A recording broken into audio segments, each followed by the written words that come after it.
Scene opens with a slow pan across the imposing, gray facade of the British Museum. The shot is slightly desaturated, making it look a bit grim.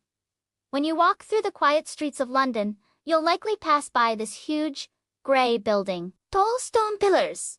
A grand entrance. It looks serious. Maybe even a little boring. Just another government building, right? But what if I told you that behind these stone walls lies the story of how a small island nation once held nearly the entire world in its hands? This is the British Museum, and its story isn't just about art and history. It's a story of power, empire, and a controversy that still rages today. Cut to archival footage, maps, and illustrations of 18th century Britain. Fast-paced, energetic music begins to build.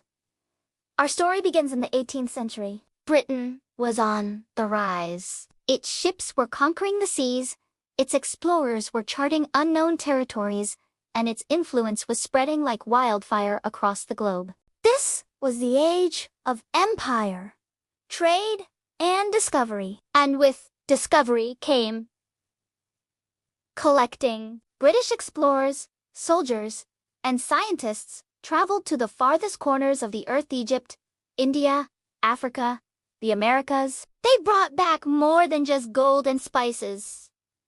They brought back knowledge, or rather, they brought back objects that represented knowledge. Strange statues from forgotten temples, ancient texts written in lost languages, sacred artifacts, and even the mummified remains of pharaohs. Anything and everything that was deemed historically or culturally significant was packed up and shipped back to London. Visuals of Sir Hans Sloane and his vast collection of curiosities. Old drawings of insects, plants, artifacts.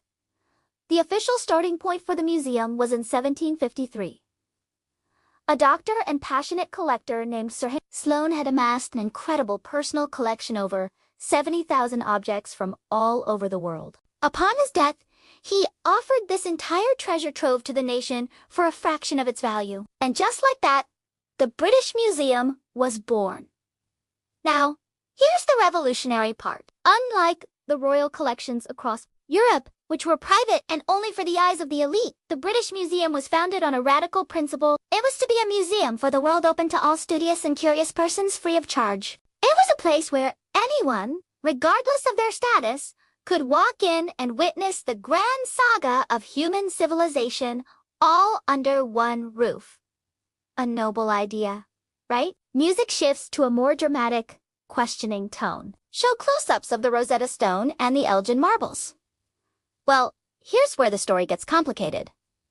Behind that noble dream lies a controversial truth. Many of the most famous treasures inside the museum didn't exactly come to London by invitation. They came from countries that were under the control of the rapidly expanding British Empire. Take the Rosetta Stone, for instance. This incredible slab of rock was the key that unlocked the secrets of ancient Egyptian hieroglyphs. It wasn't found by the British, though. It was discovered by French soldiers during Napoleon's campaign in Egypt. After defeating the French in 1801, the British claimed the stone as a spoil of war and brought it to London. To the British, it was a prize. To Egypt, it was a piece of their heritage taken. Then there are the Elgin marbles, or as Greece calls them, the Parthenon sculptures. These breathtaking marble reliefs once adorned the Parthenon Temple in Athens. In the early 1800s, Lord Elgin, the British ambassador to the Ottoman Empire, which then ruled Greece,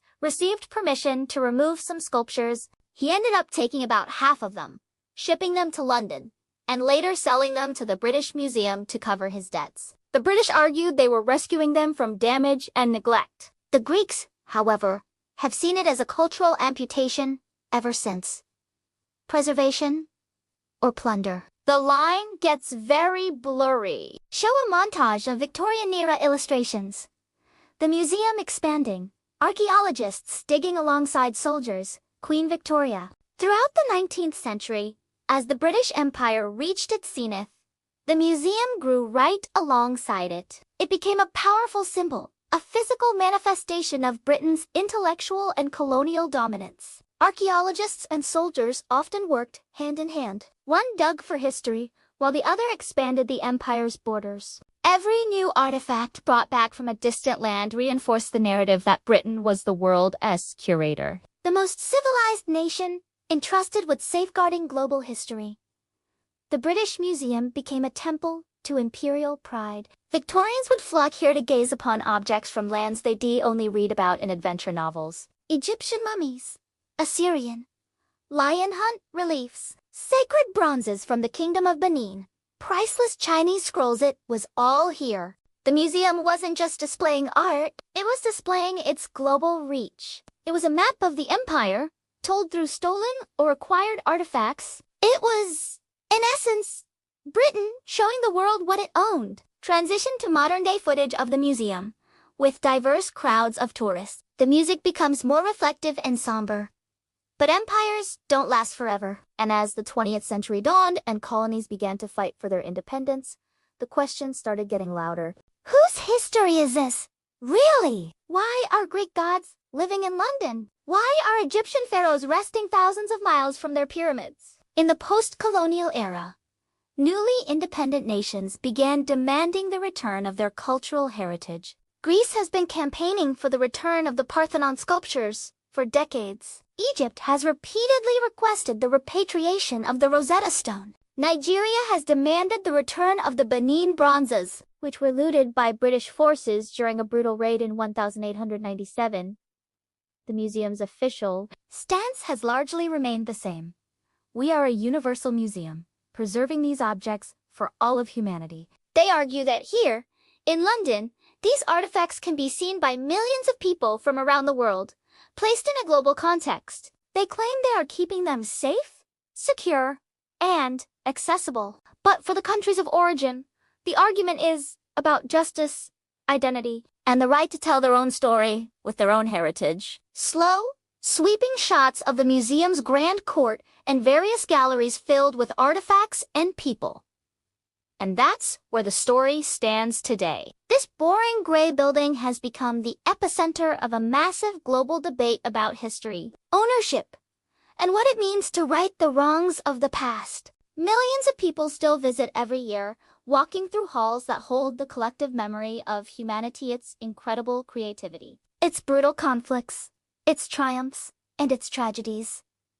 Every single object here whispers a story of discovery and loss, of pride and of pain. Maybe that's what makes the British Museum so incredibly powerful. It's not just a collection of old things, it's a mirror reflecting a time when one empire ruled, collected, and curated the world's story to fit its own narrative. It's a profound reminder that knowledge can be a treasure, but it can also be a weapon. So, the next time you think of history as just a dusty old subject, remember the British Museum, because sometimes the quietest places hold the loudest and most complicated stories. Thanks for watching. If you found this story as fascinating as I do, make sure to hit that like button, subscribe to the channel, and ring the bell so you won't miss our next dive into the hidden stories that shape our world. See you in the next one.